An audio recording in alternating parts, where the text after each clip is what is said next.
great pleasure to welcome back some of our two favourite people in the whole wide world. Pat and Helen from iCare, iMove are waiting next door in the studio for another episode of Women's Hour. So I'm going to throw it over to you.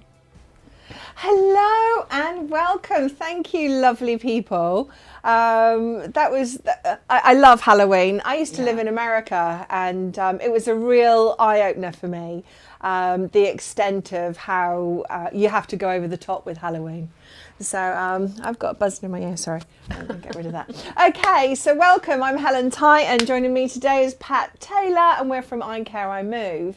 And this month is the month of October. It may be Halloween, but in our world, it's menopause. And it's menopause month. Yesterday was World Menopause Day for the first time ever.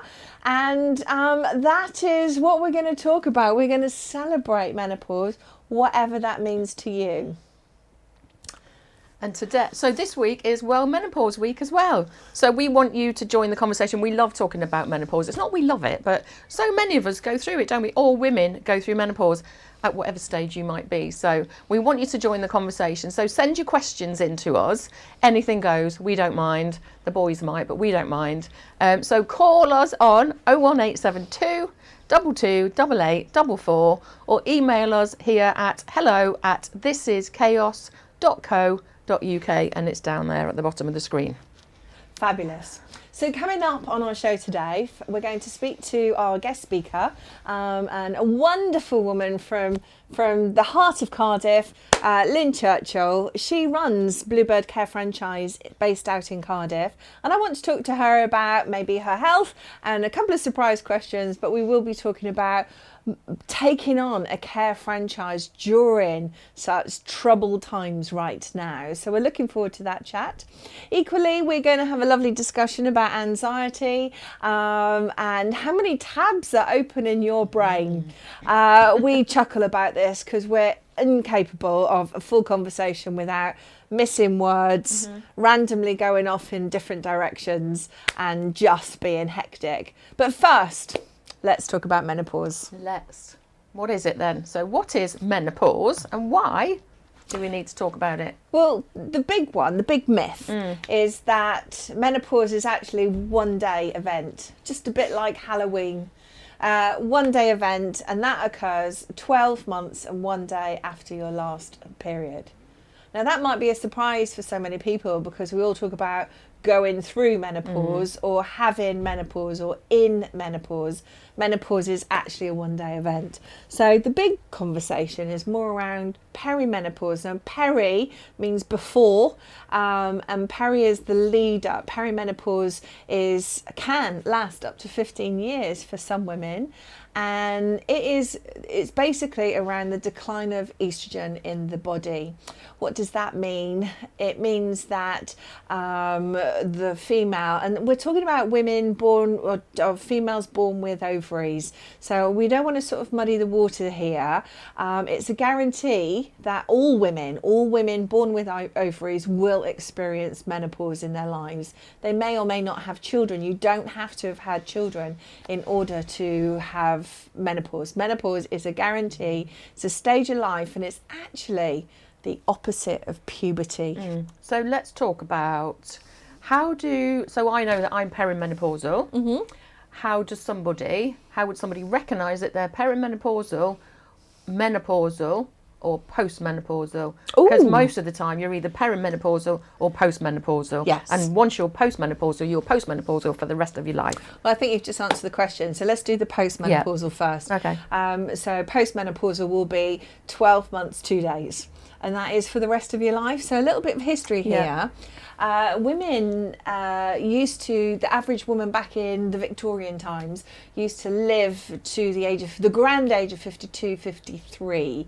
So menopause as an average statistic happens at 51. But the build-up can take, as I say, 10, 15 years. So back in the Victorian days, it would be, periods would stop, a couple of years of not great health, and then you die. And very little statistics that sit around that. Today, as we fast forward, the average female will live to the age of 81. So that's a third of her life, a good third of her life, that she is postmenopausal. And this is partly to do with why it's such a... it's not a well-discussed subject, because there's not enough research and data around it, because women never lived that long. So as for perimenopause, the symptoms would be, the obvious one to us is when you see a woman doing a little bit of this, a little bit of heat, because we experience heat, or they're fanning themselves, and it's famously known as the hot flush or the hot flash.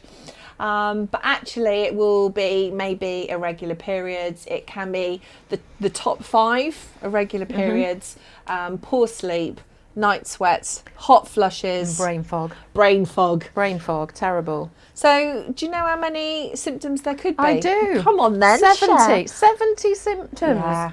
And how many you can have is just incredible, and most of the time you don't realise that you're suffering from these symptoms.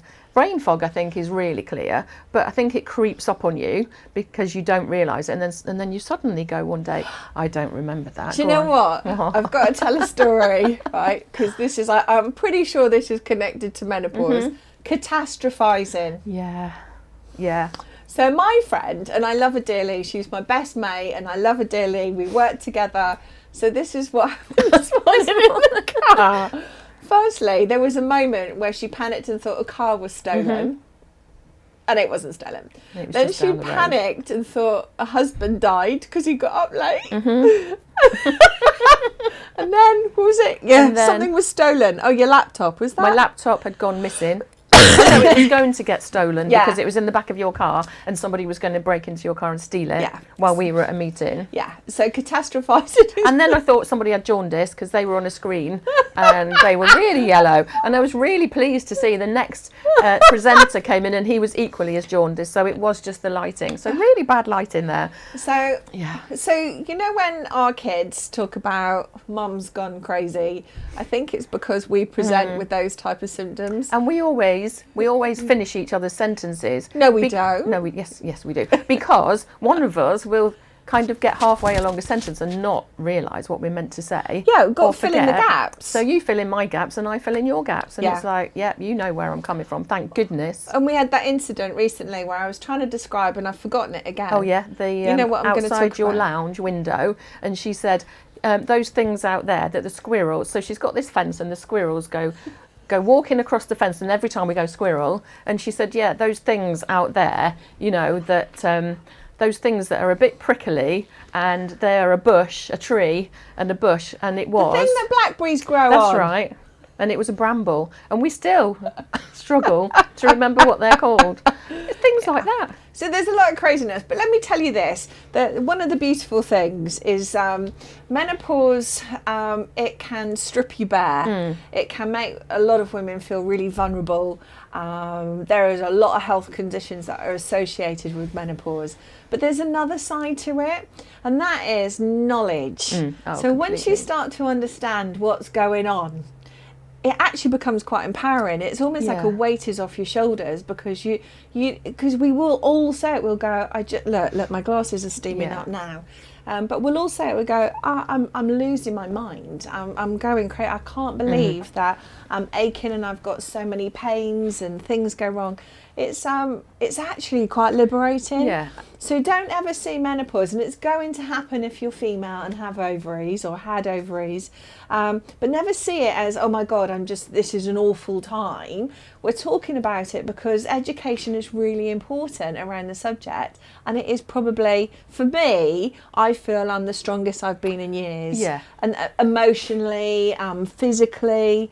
I've gained a few pounds, but my body owns the scars of childbirth, and a long history and a long life, and these hands have held a lot of people in my time. So I'm celebrating it, and I think that's really important message to share with other women. And I think we're lucky because we can help other people, because we empathise with them, and we understand where they're coming from, but also we can share our knowledge with them. So that's really good for us, but it's also good for other people. And we always get questions asking us, what about this? What does this mean? Does this mean I'm menopausal? And because we've done so much research and we've got so much knowledge around it, those little snippets of information can be really helpful for that one person or those people that ask us those questions. And we're really happy to share, aren't we? And it is storytelling, because we've all gone through different things in our lives. But actually that knowledge base, I think, is brilliant to share with other people. So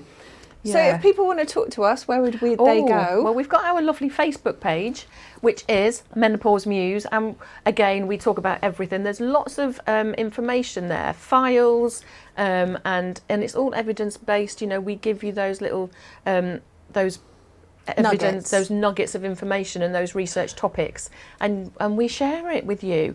And so come join us on Menopause Muse. It's lovely. It's not negative. It's really positive. We do have a little moan sometimes, but we don't bang on about how dreadful it is. We just go, actually, this is an experience, and how to own it. I think that's a real key message how here. To own it and how to deal with those problems, and also how to talk to your GP about it. That's so vital. That's been really liberating for a lot of our menopause people Muse go into their GP and they don't know what to say and they get fobbed off. Go on antidepressants. No, do not. You don't need to always go on antidepressants. I'm not saying there's not a place for it, but actually when you go in armed with the information, you're already a step forwards, rather than the GP saying, go home and do this and do that. You've already done it, and you've got these tools to help you along your journey, and for them to start thinking about treatment that is really relevant for you, rather than generic, and it's all right for everybody. And I'd like to add, we need to support more women, or try to reach out to more women who are older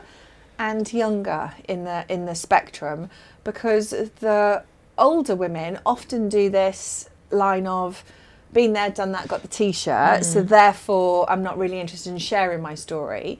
And the young uns go, oh, that's in the future. I'm invincible right now. There's nothing wrong with me. I'm not part of the gang. But actually, it's really important that all women of all ages share their experiences. And it's not a warning shot. It's just like, these changes are going to happen. And if you understand what's going on with your body, then you can manage that. And that's where we talk about prevention and ageing well, isn't it? And I think also recognising that times change, and so many people nowadays still say, oh, you don't want to go on HRT, it'll give you breast cancer, or you don't want to take that and you can only take it for so long. Actually, no. We've got the latest evidence, we share that, and it's not, times change and move on, and we need our knowledge to move on and to recognise that things have changed and are so much better. So join the conversation. We've had a couple of emails and text messages in. Marla Shepherdess, she's one of our lovely followers. My gynaecologist stated that menopause doesn't happen until you're 52, but I've had symptoms since I was 46. Am I menopausal? So while you're coughing, so if you've had symptoms since you're 46, you might not be menopausal yet, but you're probably perimenopausal. And like Helen said, you can be perimenopausal for many, many years. It's not until that day, a year on, that you will be classed as menopausal. So gynecologists are fantastic at what they do, and we're not taken away from anything that they do. But again, they need to have the latest research, and going in armed with your symptoms is fantastic. I think what Pat's saying, there are a lot of people, a lot of experts in health that aren't experts in menopause, and that debate is coming up in government at the moment. There's a lot of push in now for policy, so menopause is supported in the workplace, the ageing female, because we're talking about diversity as well here, and inclusion, and often women of an age, worst phrase in the world, but women of an age. So midlife's great. So midlife women are often undervalued, unappreciated, and it is a big reason why so many women leave their place of work in their midlife, and it is connected to how they're feeling. So we should get behind them in the workplace, and that's what we do. I mean, that's part of our business, isn't it? Where we go and talk to organisations around menopause, around her as a whole person and how she ages. Okay, another question. Lisa's got a question. Lisa from Newquay, and she's asking, is there anything I can do to help with the symptoms of my brain fog and hot flushes? What can we do? Really good question. There's a couple of things here. I don't know enough about you. My first question is, are you getting the right support and guidance from your GP? If not, find a GP that is trained in menopause symptoms that can support you. There are different types of HRT if you're appropriate. There's still only 13% of women who are menopausal age that are taking HRT, and not everybody suits HRT for different reasons, but that can help. Brain fog, always have a friend who can fill in the gaps for you. That's definite as far as I'm concerned. And in terms of hot flushes, you know, it's about managing the temperature in your own facility that you're working in. But brain fog's a really, in terms of vitamins, we would encourage things like take your B12. Make sure your diet is well, you know, the good old fashioned European Mediterranean diet is still recommended as one of the key diets for the aging female. And make sure you're hydrated.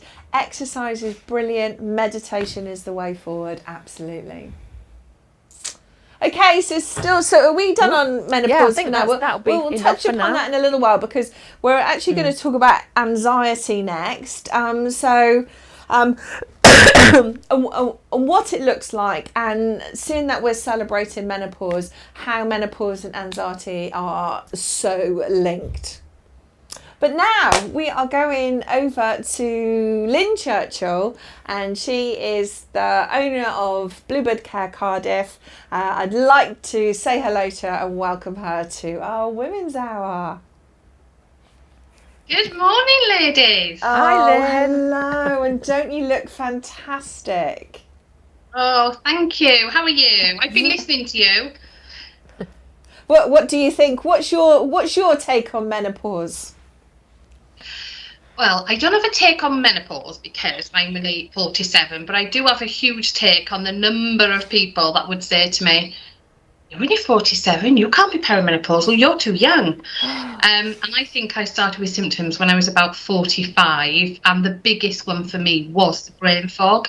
And the reason I know that is because I have been on HRT now for about 7 months, and the change is huge. Give me an example. Where's life better for you? Well, because I'm more motivated. I completely had lost my mojo. I was extremely tired. Just talking now about, you can be halfway through a conversation and I'd stop and I'd think, oh, I'd be halfway through a really important meeting. And I think, what was I going to say? What was I going to say? You know, and some of these meetings can be really important. They can be with social workers, case workers, my care manager, you know. And I just don't have that anymore. In fact, I've just had a meeting with my care manager now about a new shop that we're opening in Cowbridge. And she did say to me, can you slow down? You're going too fast. So I definitely know my benchmark is that it is definitely working for me.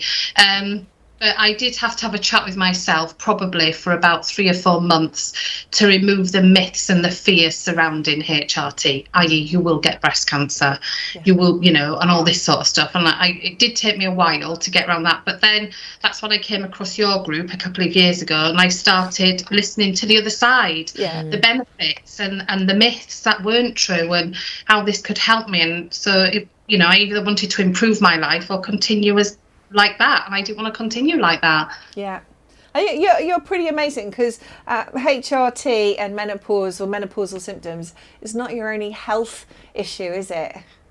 And I'm going to bring this up straight away because I love you and I'm such a fan of you. So tell me, what else is going on? Well, so I've been type 1 diabetic now for about 26 years. I was quite late when I was in my early 20s when I was diagnosed. I had been back and forth the doctors probably for about 6 years. And it was only when I went into a young doctor who said, I think your reoccurrent thrush and your athlete's foot and your headaches and your extreme weight loss is type 1 diabetes. So, and then about 6 years ago, I went onto the insulin pump and a continuous glucose monitor, which has also changed my life for the better. So it is a nuisance because I'm constantly managing my pancreas. They do laugh at me in work, but I do completely rock it because I think if you manage it, it's absolutely fine. And also, I think it's good to give hope to people that have had it since they were 7 and 8 and they're worried, because I was worried I was going to lose my legs, my feet, my eyes. But I do walk a lot. I do think about certain things that I shouldn't eat. But that's just the same as anyone else, really. High fat diets are not good because you are prone to atherosclerosis. So yeah, it is a constant, sort of nuisance to me. I don't see it as it's just a nuisance. Yeah, you might think it's a nuisance, but you're such a role model. I know we've connected on this subject before because my daughter's type 1 and she was diagnosed when she was 8, and they kind of drop out of the health circuit at 16. So we're based in Cornwall, and there's supposed to be a transition to being an adult, but sadly that happens at 16. So she gets lost. So she was lost for 2 years before she was picked up by adult services again as a type 1. And they're the real vulnerable years. So women like yourself, and you're so empowered with it, and you're not ashamed. You stand so strong with your diabetic message that you are such an inspiration to my daughter for one, but the other, particularly women, young females out there that go, it's rubbish, and actually you're nailing it, lady. Yeah, you have to, because, I think, I've got type 1 diabetes, and that's not the best. However, I could have a terminal illness. I could have something that means I'm 4 double-handed calls a day and hoisted, It could mean, but this is type 1 diabetes, and if you control it and you manage it, you're going to be fine, Yeah, you're marvellous. So tell me about Bluebird Care and what possessed you to move into a franchise and now run such an excellent business in the motherland of Cardiff and Wales. Yeah, I do love it, and I fell into it completely by accident. And when they say everything happens for a reason, this really did, because my entire life has been in sales, marketing and recruitment, and I went to a franchising event with the bank because I wanted to do something different. And I arrived at this franchising event that was being held, and all these companies got up and talked. There was McDonald's and Domino's and Costa and one thing and another, and then Bluebird Care got up and did their sort of presentation. I was absolutely blown away at the way they manage care, and I don't know, I was just completely taken with it. And I then went and had interviews in Birmingham and in London. And the more I sort of went down the road of buying the 2 territories, the more and more I just loved it. And now I can't believe that I didn't work in it before. And I think everything happens for a reason. So I gained a lot of experience in sales and marketing and recruitment, because that is what care is about, the recruitment. Staff retention, recruiting staff, recruiting the right staff for the job.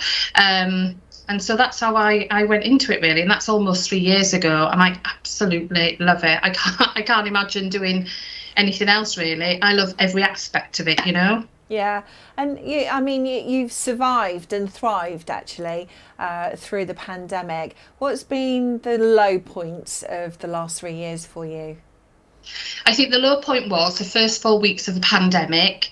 4 weeks before the pandemic, we went into lockdown the 23rd of March. We had started contingency planning. We were doing training with our carers on washing your hands, on already social distancing. We'd already picked up the vibes from the NHS that something was coming and we needed to be careful. And so we started contingency planning, but the first 4 weeks were quite dark for myself and my care manager, because we sat in this room. There was no PPE. We were literally giving masks out 3 and 4 at a time, so that care staff could cover their, calls. I think that was the lowest point for me. My 2 sons were driving around the whole of South Wales looking for chemists that sold masks, but that was along with 85 providers just in Cardiff. And at that point, all I kept thinking is, I just don't want anyone to die. I don't want any of my customers to die, and I don't want any of my staff to die. And I think that was quite a low point for me, them first 4 weeks. Okay, so then flip it. What's the high point? High point. I think I've got to say the high point is being your own boss. Your high point is learning from all the people I worked with and all the bad decisions I feel that they made. and I feel like I'm now making the right decisions. I'm a real advocate, not just for care workers, but for staff. You know, I am quite a diplomatic leader, and I do think that that's a real bonus in a workplace. So tell me about staffing, because we hear on the news all the time the struggle with recruitment and the high churn of staff in the care sector. How do you overcome those issues? So our churn rate is quite low. We have quite good staff retention here. We invest a lot in training, refresher training. We do things with our employees. If we have a really hot day, we tell them they can go and have drinks from wherever that might be, or ice lollies. If it's a really cold day, go get yourself a coffee or a hot chocolate.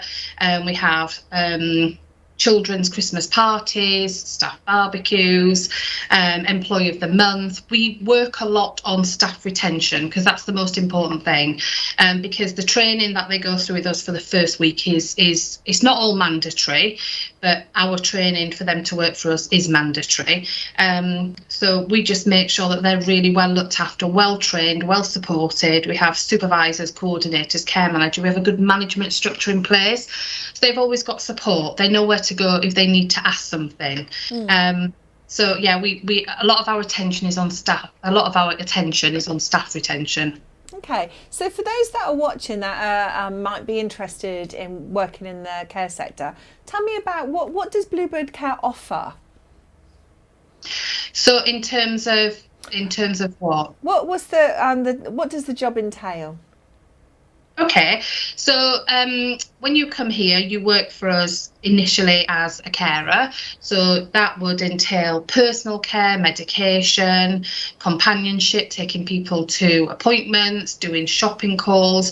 If it's complex care, then it will be pad changes, it would be hoisting, and you would start off as a carer.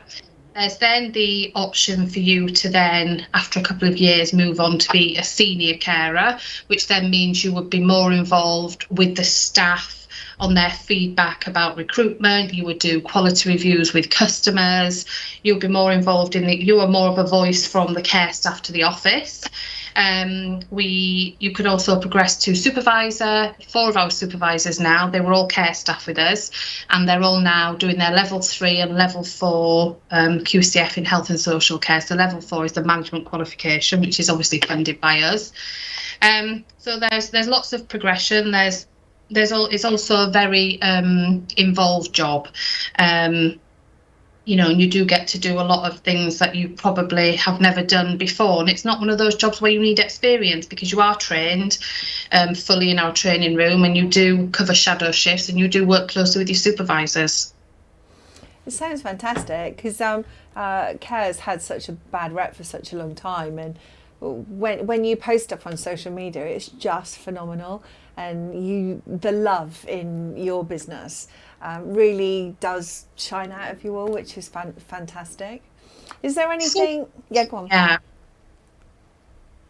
Yeah, it's important to look after your staff and to make them feel like that. You know, we've got 7 people on training this week who are with our trainer Matt, and we're only on Tuesday, and all they're doing is laughing and eating chocolates while they train. You know, I think a positive environment is so important. So you're a businesswoman, right? Yeah. Okay, so tell me, what would you change if you could advise somebody else to go on the same journey as you? What would be some of your top tips? My top tips would probably be, I thought I knew everything when I was 30. I thought I know everything. No one needs to tell me anything because I know. Because I've now been working 12 years and I know everything. I would say really think about what you want to do. Really make the decision that you are prepared to live and breathe your work, your business, and you are prepared to sacrifice for the first few years everything. Family life, being a good friend, being a good daughter, being a good sister, that really does go out of the window. You know, just strip it all back and decide that that's what you really want to do. Because although I knew I was heading for really hard work, I don't think I actually realised the sacrifices. But I'm glad I made them, and I wouldn't change it, you know. And that's really useful because, you know, again, people will have a perception that, oh my God, look at her and how she's done that, and that's so instant. But, you know, it's taken years to be this overnight success, right? That's right. It's really funny you should say that, actually, because I was speaking to my son who's 23, and he said, oh, he just invented so-and-so, and then he became a millionaire. And I said to him, there's no such thing. There is no such thing as an overnight millionaire. That person will have been working like Dyson, you know, for a long, long time before he became successful and a successful entrepreneur. Yeah. You know, like Richard Branson, it's a lot of hard work. It's a lot of sacrifice. Your entire family live and breathe that business, because my entire family, including my mother, live and breathe my business, you know. Brilliant. What does your mum do?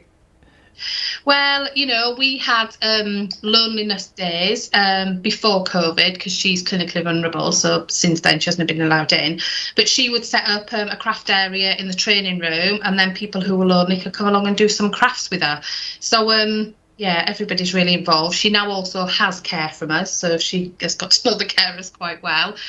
She's our support for my daughter when we're not there, when we've had to be away for weekends and evenings, and, you know, so they're all really involved. Brilliant. So listen, as we start to wrap up, are there any solutions to the care crisis? Yes, one word: funding. And where does that funding come from? Depends who you're commissioned by. If you are commissioned by local authority, then that's the conversation you have to have with them. These people are registered, qualified, experienced, well trained, and they get no recognition, you know, for that. And it is all down to funding. Fantastic, thank you. Listen, I'm just going to go off track with you for a minute. Tell me, who are the 3 people that have influenced you on this journey? You're probably going to be quite surprised, actually. So my first influential person is my husband, which sounds really corny and a real cliche, you know, but we got together when I was young, and we got married. I've been married a long time for my age, really, I suppose. So first I would say him. Secondly, my 3 children, 100%, because they influence everything I do. Everything I do is for them, to give them a better life, a life that I never had, you know. And then thirdly, Richard Branson. Also sounds really corny, but I just follow him. I watch him. I listen to him, and I listen to the way he lives and breathes his business, how his children now work for him, you know. And he is just such a role model when it comes to how he treats his staff. Yeah, 100%. And you know, he's not afraid to fail either. So it's great when it goes wrong, because we learn from it, right? If you're self-employed, you are risk averse. 100%. Well, listen, Lynne, I know you're a busy person, so thank you very much. We've had a really insightful chat with you, and thank you for your time today. We really appreciate it. Thank you so much, and thank you so much for your lovely group, Menopausal Muse. It helped me a lot. Oh, fantastic. Oh, my pleasure. Okay. Right, we'll see you soon. Then, that's the lovely Lynne Churchill from Bluebird Care in Cardiff. Bye. Take care. Thank you. I just want to add something in here. So going back to menopause, just for a moment, because we've got a little bit of time. I just was thinking then, what would our gold standard menopausal journey of care look like? So I was thinking you would ask in your GP surgery if you've got a specialist nurse, or a specialist GP, and then you would make an appointment, take along our symptom list. So these are my symptoms. Have that discussion between the GP and yourself, work out which ones are menopausal or perimenopausal, and then decide between you what are the options. So, and I wanted to just clear it up that I said HRT won't cause breast cancer. Actually, what you need to look at is that your history, your family history, and work out what they do is they work out the benefits versus the risks, don't they? So. And then you would come to a decision between you and your clinician, what the best way forward would be for you, mentally, physically and emotionally. So taking into account all of that holistic care, deciding on a treatment, and then going back for reviews, so that you're not just given this treatment, because we know that it needs adapting, doesn't it? It needs changing. Yeah, and you've seen that, you've experienced that we know sometimes that when you're having a couple of bad days, or it might go into a week or 2 weeks, and we go, something's not quite right, do you need Yeah. another Yeah. a tweak of your meds? And I'm very lucky because I've got an amazing GP Who say amazing friend then? Yeah, and I have an amazing friend. Yeah, because we spot it in each We other. do, Because sometimes yeah. we don't even see our own symptoms. don't recognise ours. And then you'll go, "You've been like that before, Yeah. and this is what happened." Yes. Like, oh. So I just thought I'd like to discuss that, just mention that kind of gold standard journey that should be available to all of us, shouldn't Well, it? I think that's part of the vision, isn't it? That's, Yes, it you know, is. Davina did a show on Channel 4 back in the summer, and that was brilliant because that really did start to break the taboo around the subject. So, for, you know, thank you, Davina. And there's a whole bunch of great doctors out there who are specialising in this area. They're pushing into Parliament to, not literally, to work on policy so we can make those changes and inspire, empower and educate also GPs so our practitioners can serve us better. Yeah, and I think the nice guidelines coming out are that every practice or area should have their own menopause specialist, whether that's a nurse practitioner or a GP. Yeah. So things are looking up, and it is a really positive thing for people going through menopause. So I just wanted to kind of push it up that it's positive and we're empowered. I did chuckle yesterday because it was World Menopause Day, and everywhere you looked, somebody was saying something. And I actually didn't post anything yesterday. Oh. I kind of almost went the other way Yeah. because everybody else was talking about it. So it was just going to fall on deaf ears as far as I was. Can I use that phrase? But I just felt like it was. I didn't want to say anything yesterday because it just didn't feel as meaningful.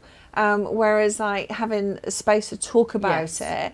When you know, it's not a tick box exercise. It is absolutely at the heart of who we are as a business. I was just going to say we live, eat and breathe it, don't we really? So and we share information with so many people. And you know, sadly, you know, I've suffered a lot of the menopausal symptoms, and you haven't been far behind me. No, to be I haven't, fair. and hopefully I won't suffer as many as you. So, which takes us swiftly on to the next subject, which is anxiety and what happens when it strikes. And we know that it can be so crippling, can't it, that it can stop you in your tracks. Well, I might ask the boys, because I know it was picked up. I shared a video of myself probably 3 years ago, pre-pandemic. This is how we operate now, isn't it? So I was I've got a car, and she's 20 years old. She's called Fat Betty. Tops down. It's the happiest, most joyful vehicle in the world ever. And I'm in my car that I love, and it's battered and broken, but she's beautiful. So I'm in the car having a panic attack. I filmed myself. It's not something I assure you, it wasn't done for vanity. But I was absolutely beside myself, and I filmed myself while driving this car, driving towards Penzance this one day. And for no rhyme or reason, I can't tell you why I was feeling like it. I sobbed and broke my heart. And then I went to Penzance, did what I had to do there, and then I changed because I was going off to events. So I was in my gym kit in the morning, and then I put a dress on to go to the next event, and the panic attack had passed. And I'm now in the car again, blue sky mottled with clouds, and I filmed myself again because I wanted to demonstrate, the difference. You know, here I am in 1 minute, broken hearted and so frightened, and the terror from my own anxiety attack, and then in the next second I'm like, ta-da, showtime. And I just wanted to show people that, because you know, I have anxiety, I live with it, I take medication for it. I'm a highly functioning entrepreneurial female who is menopausal. And before the menopausal bit came to light, it was, oh, you're suffering with your mental health. Not actually, I think there's something else going on. It was because you're really hectic and busy and whatnot. So there wasn't a correlation between one and the other, and I absolutely 100% know and feel that the anxiety was exacerbated and made worse because of my menopause. Now you've picked me up. I mean, you've. Oh yeah, I've picked you up, and you've been on the verge of a event. There was that suicidal, Yeah, and you know, this I can't believe we're doing this on TV, but there you go. There was a period where my dear friends and family looked after me 24 hours because I was a risk to myself. Yeah.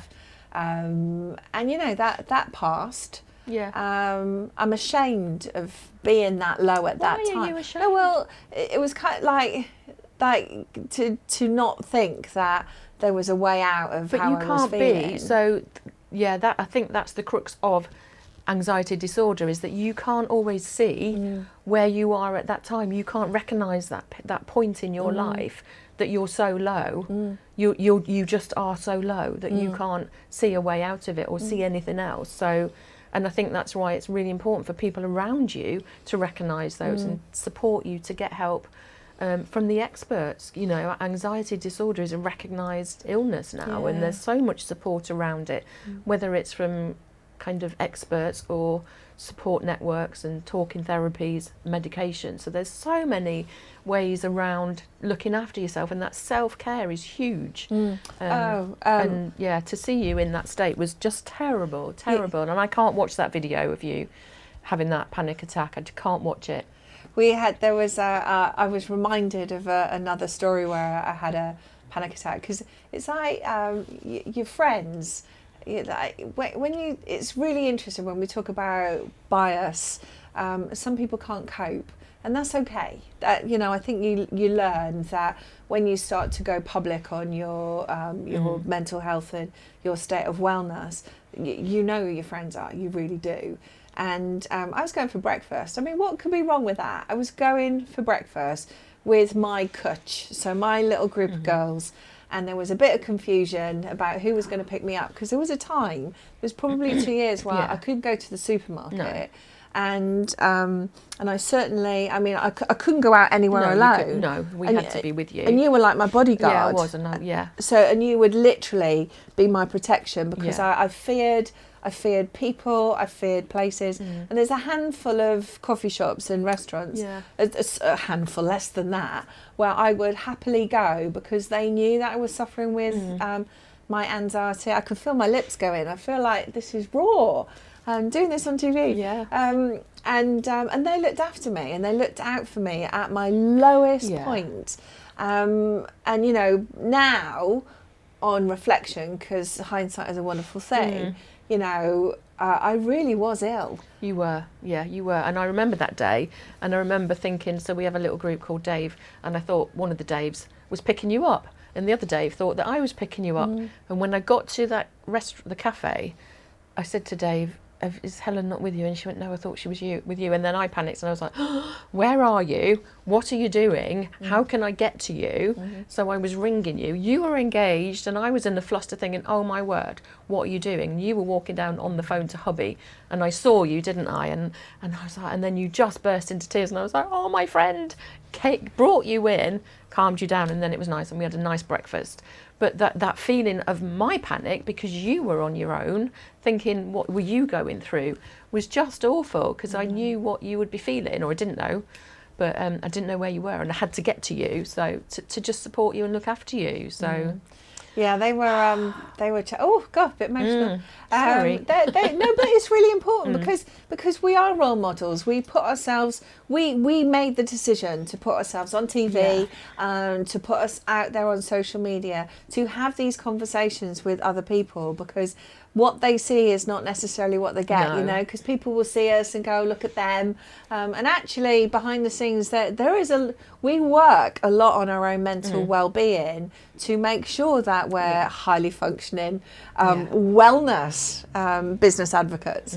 And it is challenging. And I think that the real message here is it's okay if you do struggle with anxiety. I mean, mine at that point was quite severe, and now I'm under control most of the time. Some people would say I'm not, but you know, I take self-care really importantly, and meditation and mindfulness is daily practice for me, and I recognise when I'm going off balance. And then it's funny because you can't see it when you're in it. and then something will happen and you'll just be jolted back. And I think that's why I love working with the chaos people. Like our business, you know, where you're refreshed when we're reminded that we make a difference around citizens, and that we as a business really help a lot of women out there, a lot of businesses and individuals out there around well-being. And I think that ends up sort of like ricocheting back to me to go, all right, that's why you do what you do, and it's okay if you're struggling with your anxiety and mental and we health. made that decision, didn't we, last year? It was New Year, and we thought we needed to get ourselves out, and because I hate work, I hate being on my own, even though I've got family around me. I don't like working on my own. So we decided to go sea swimming. So we started sea swimming, and we would go to the beach, and we went every day, didn't we? In the winter, in the midst of winter, it was blooming freezing. There was ice on the sand, and we didn't have a clue. We didn't know about riptides. No, but we didn't understand about all the big waves. No, we and didn't getting understand. your kit off. And we figured it out to get those bloody Those wetsuits boots off on. and wetsuits. Oh my God! But how great was that? And for we don't us? technically we don't swim. We don't swim. It kind of looks a bit bob. like this. Yeah. We flob, we float and we bob. But we have had work meetings in the sea. We've had work meetings in the sea, just having a little swim, putting the world to rights, having a meeting, talking about what's going to happen the week ahead. It's fantastic. And we're not experts in that. We just do our own thing. But there's always somebody around where we go. And you know what? I think we have to stand by something there. Firstly, it's okay to be in your swimwear and your wetsuit.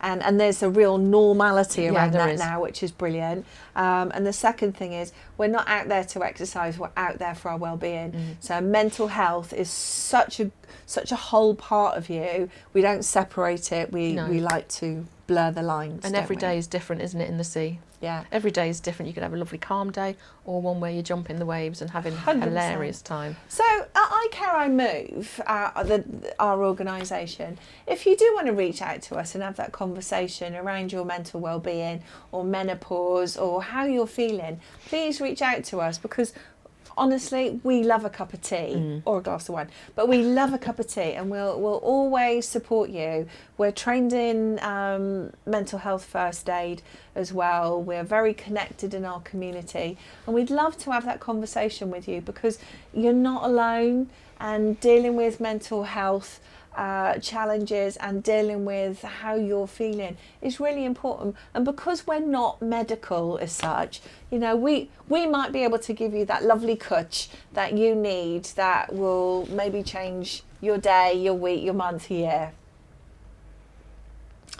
Okay, so that's us. That was emotional. I really enjoyed today. Yeah, and we love a little chat, don't we? Yeah, we're getting into a nice little vibe with this. We love Women's Hour. We absolutely love being with you guys. So you know how to get in touch with us. Coming up, what's going on? Who have we got next month? Well, next month we've got the fantastic Tamsin Allington, newly married. She is head of people for St Austell Brewery, and she's going to talk to us about women and the brewery industry. We're also going to talk about equality and diversity, a whole bunch of other things, but we're very excited to talk to Tamsin. So if you want to get in touch, join us or follow us on www.icareimove.com. And thanks for joining in and listening to us. We'll see you soon. Pat and Helen, thank you so much for another amazing Women's Hour. A few messages coming in during that show. One saying massive respect for Helen for talking about this on air. Not easy, but so needed to help other people as well.